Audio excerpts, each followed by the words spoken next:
Hello la youtubosphère, j'espère que vous allez bien malgré cette période un petit peu compliquée. J'ai réfléchi et je voulais vous proposer un contenu qui était un peu différent des autres. Je me suis dit qu'avec cette période du confinement, c'était un peu sympa, je trouve, de voir des vidéos qui racontent des histoires, qui expliquent des choses. Je suis moi-même passionnée par les threads horreur de Squeezie. J'en dors plus la nuit d'ailleurs. Les personnes qui auront vu les threads comprendront. Mais bon, j'habite pas au rez-de-chaussée donc ça va, je suis contente.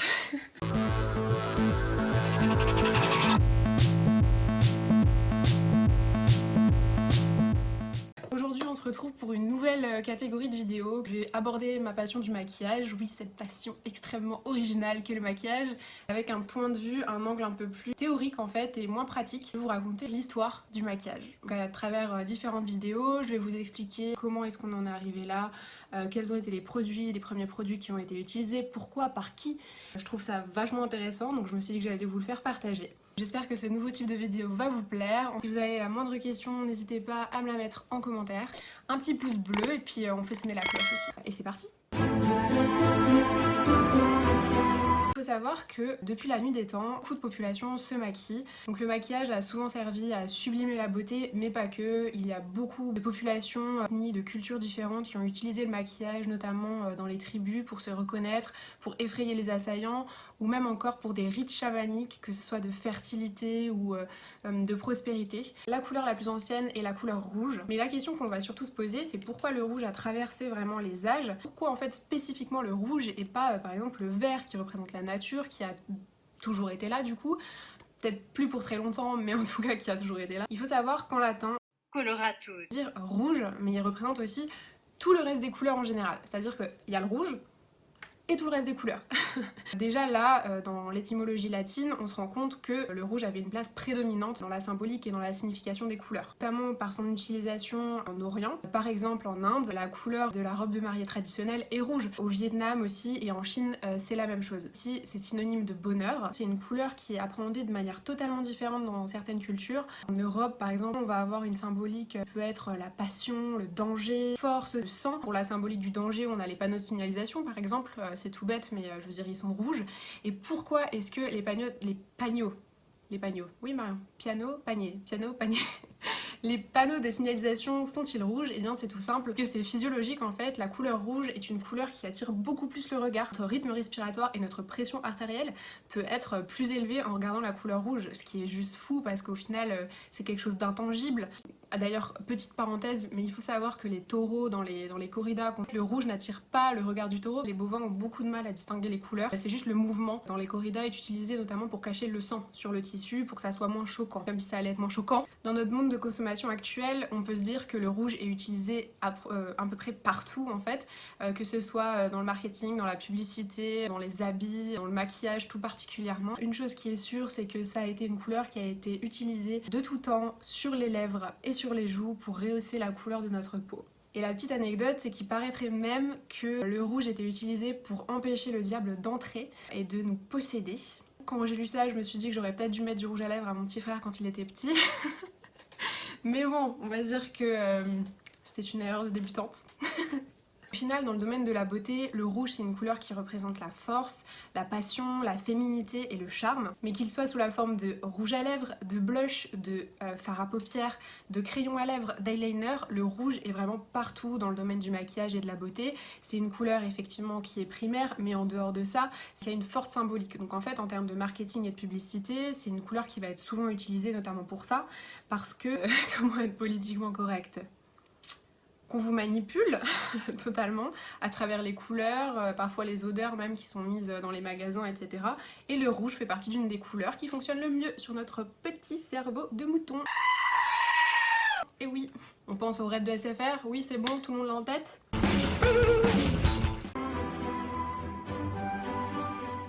Il y a environ 5000 ans, en Mésopotamie, ont été découverts les premiers rouges à lèvres. C'était fait à partir de pierres semi-précieuses et de pâtes ou de cire d'abeille. Comme quoi, les DIY qu'on fait dans notre cuisine avec un yaourt et un concombre ont qu'à bien se tenir, clairement. Il y a 5000 ans, alors qu'on n'avait pas du tout la technologie qu'on avait aujourd'hui, ils arrivaient à faire des rouges à lèvres à base de cire d'abeille et de pierres semi-précieuses. Donc bien sûr, quand on parle de maquillage et d'histoire, on peut pas éviter de parler de l'Égypte antique. La couleur des rouges à lèvres des Égyptiens tendait plus vers le rouge violacé que vers le rouge classique. Et pourquoi? Parce qu'ils utilisaient un mélange d'algues. Ils mélangeaient ça avec de la graisse animale et graisse végétale et parfois de l'ocre. À savoir que Cléopâtre crée son propre rouge à lèvres à l'époque. Oui, c'est clairement fou. Cette femme est une icône. Aujourd'hui, mon peuple est le plus grand de tous les peuples. Il crée ce rouge à lèvres à travers un mélange de cochenille, c'est un insecte, oui, et de fourmis.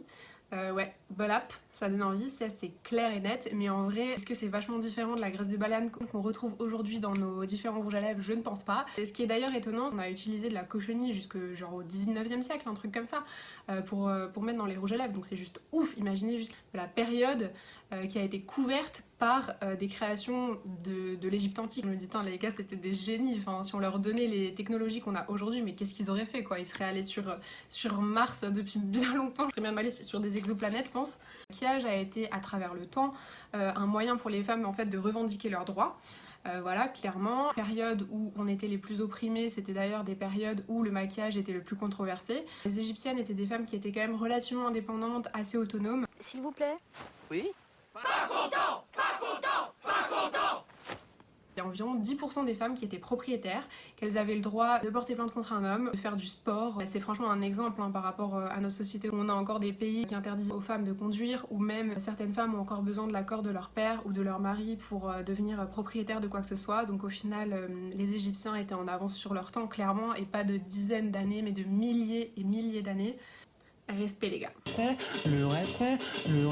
Donc, parallèlement à ça, en Iran, on a retrouvé les premiers prémices des rouges à lèvres, également dans des tombeaux, dans des sortes de petits bols qui étaient teintés de rouge. C'était un mélange qui était à base d'hématite, donc l'hématite c'est un minerai, tout ce qu'il y a de plus basique, qui a des teintes un peu rouges, orangées, brunes. Donc c'était soit à base d'hématite, soit à base de marbre rouge. Je ne savais même pas qu'il y avait un marbre qui était rouge.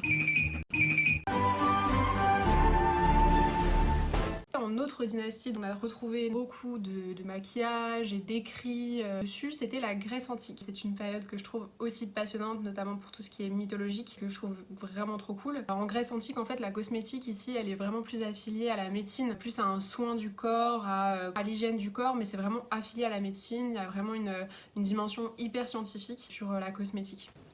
Évidemment, à travers les différentes philosophies qui sont mises en avant pendant la Grèce antique, le maquillage ne doit pas dénaturer, ça doit être vraiment en harmonie avec son regard, son teint. On va retrouver quelque chose qui est encore dans notre société actuelle, c'est qu'en fait les femmes se rougissaient les joues notamment pour donner un éclat de jeunesse et de santé. Donc tous les sérums hydratants, rajeunissants, les glows, etc. N'ont rien inventé clairement. Il faut savoir aussi qu'en Grèce, les techniques sont beaucoup plus développées que par exemple en Égypte antique. On a un procédé notamment d'extraction de la couleur rouge de racines grâce à différentes huiles et à de l'esprit de vin. Alors l'esprit de vin en fait tout bonnement c'est du vin qui a fermenté, voilà. Le terme vermillon est aussi apparu à cette époque-là, donc le vermillon c'est une teinte de rouge, c'est un rouge vif qui tire sur le orange. C'était un nouveau pigment qui a été créé, de la poudre qui était un dérivé de mercure qui est bien sûr et évidemment toxique sur le long terme, mais bon, les connaissances de l'époque ne permettaient pas de le savoir. Sociologiquement parlant, l'époque permettait aux femmes de se maquiller. Sauf que, évidemment, l'époque permettait aux femmes de se maquiller, mais les femmes mariées étaient préférées par nos chers amis les hommes à la maison en train de faire la popote. Le maquillage était plutôt dédié aux femmes de petite vertu, on va dire, et aux courtisanes, qui elles avaient étonnamment plus de droits que les femmes mariées. C'est un peu triste, mais c'était le cas. Les femmes mariées étaient vraiment quasiment cachées de la société, de la société, notamment du monde politique, etc., dans lequel les hommes évoluaient. C'est assez triste, mais elles étaient quasiment invisibles aux yeux de la société, contrairement aux grands films hollywoodiens qui sont en fait totalement l'opposé de ce qui se passait à l'époque. On a retrouvé une quantité juste colossale d'écrits sur le maquillage. Ça a fait couler beaucoup d'encre. L'avis était assez tranché. Beaucoup de philosophes, en fait, ils ont dit que c'était de la tromperie, clairement, que pour vulgariser la chose, clairement, c'était ça. Il y en avait beaucoup qui disaient que c'est de toute manière la femme avec qui on allait se réveiller le matin, on n'allait plus du tout avoir le même visage. Dans la culture romaine aussi, les hommes avaient globalement un avis très négatif dessus. Les problématiques de l'époque étaient quasiment les mêmes qu'aujourd'hui. Il n'en est pas moins que les hommes de l'époque, malgré le fait qu'ils critiquaient le maquillage, aimaient beaucoup la compagnie des femmes qui en portaient. Un autre point qui montre l'ambivalence de l'être humain sur la globalité de l'histoire du maquillage, le rouge a toujours été utilisé avec parcimonie parce que c'est une couleur très forte, comme on a pu le définir un peu avant. Mais il y a eu des très courtes périodes, de très courts moments où le rouge a été utilisé à outrance, notamment au XVIe siècle en Europe. À Venise, oui, parce que Venise était une ville de fête, c'était considéré comme une ville où toutes les débauches étaient possibles. On se doute, on en déduit que le rouge était utilisé notamment pour cacher les excès des derniers jours ou de la soirée de la veille. Il faut savoir qu'il y a une personnalité que je trouve extrêmement intéressante, notamment par tous les reportages, les documentaires, les films, les séries qui présentent son personnage, c'est Catherine de Médicis. Ça a permis en fait l'autorisation de l'utilisation du maquillage et des parfums à la cour de France. C'est une personnalité qui était extrêmement controversée à l'époque, connue pour son amour des poisons. C'était une personne de laquelle on avait peur, c'était une femme de pouvoir. Même période en Angleterre, on a Elisabeth Ier qui elle aussi était connue pour son usage abusif de la cosmétique. Encore aujourd'hui dans sa représentation dans les films et dans les séries, elle a les joues hyper rouges, elle a un teint très pâle, etc. Le teint très pâle représente la richesse, clairement. Représente les personnes qui ne travaillent pas, qui ne vont pas dans les champs et qui du coup ne sont pas sous les coups du soleil. Contrairement à notre société d'aujourd'hui où évidemment les personnes qui ont un teint bronzé sont considérées comme plus belles. Pourquoi? Parce que les personnes qui ont un teint bronzé vont au soleil et donc ça veut dire qu'elles partent en vacances. Pour partir en vacances, il faut des économies. L'utilisation du rouge rehausse encore ce contraste en fait entre le teint pâle et la couleur rouge.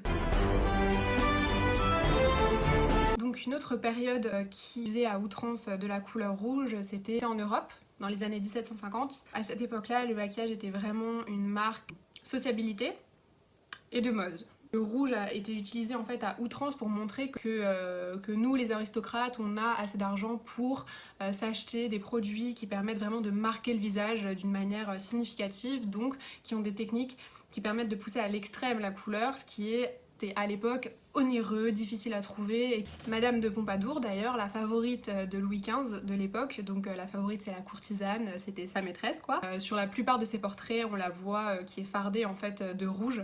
Aujourd'hui en Europe, on est aussi un centre névralgique en termes de mode, de maquillage. Les choses commencent à se mettre en place. Cette vidéo sur l'histoire du maquillage et la couleur rouge est terminée. J'ai vraiment beaucoup apprécié vous faire partager ça. J'espère que ça vous a plu. Si ça t'a plu, tu mets un petit pouce bleu, un commentaire et t'actionnes la petite cloche.